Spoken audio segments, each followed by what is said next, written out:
Tonight, diehard Padres fans are shouting out, "Beat LA," as the team prepares to face the Dodgers tomorrow night. But the path to the playoffs wasn't without controversy. Good evening and thanks for joining us. I'm Marcella Lee. During last night's game against the Mets, a surprise ear inspection was ordered for star pitcher Joe Musgrove to make sure he wasn't cheating. Apart from his killer arm, it might have been because of his shiny ears. Tonight, CBS 8's Steve Price has a new theory to explain why, and reaction from Musgrove himself. Joe Musgrove's pitches on Sunday were so nasty, the Mets manager asked the umpire to check him for cheating.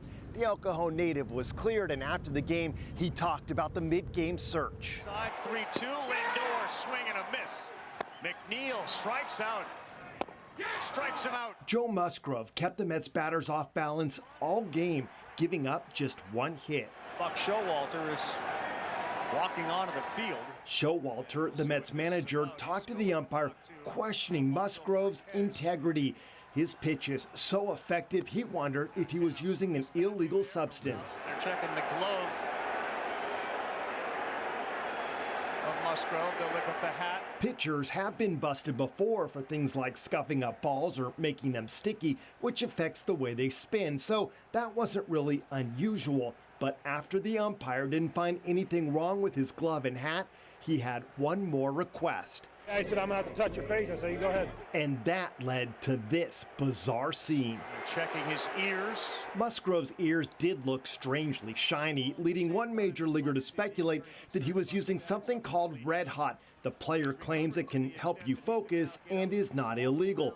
But a reporter with The Athletic later tweeted Joe Musgrove said it wasn't Red Hot ointment on his ears, as some have speculated.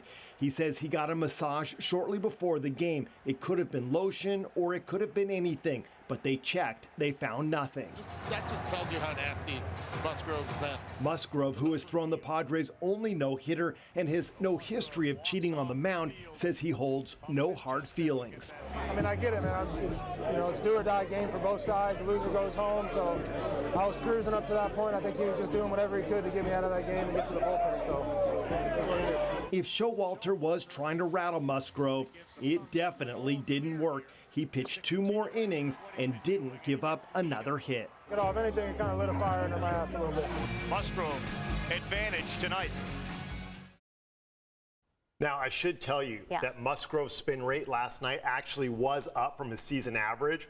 But before you say, aha, cheater, let me just tell you, that is not uncommon for pitchers in the playoffs. In fact, most pitchers' averages were up because they have so much adrenaline going. Sure. The crowd is into it. There's just more excitement, and so they throw the ball a little harder. You got the playoffs on the line. I don't think any San Diego fans are thinking cheater, but no. that was really bizarre to see that ear inspection, and Musgrove's face was just so stoic. And then, boy, the rest of the game was like, boo, boo, I thought Manny Machado's face was the funniest of the whole thing. He's just like, are you, like, he did like a double take. You're going to check his ears, and then he just started shaking his head. But it's interesting to know, for people who don't follow baseball, like, so closely, fair-weathered fans. There can be some cheating. There can be. But, I mean, I've seen it where it's like in the guy's hat or maybe on his belt, but in his ears, I've never seen that. By the way, the next time Musgrove pitches should be at Petco Park. I think he's going to get a great ovation from Padres fans. And as for tomorrow's game against the Dodgers, we're going to have CBS 8's John Howard live in LA, catching all the action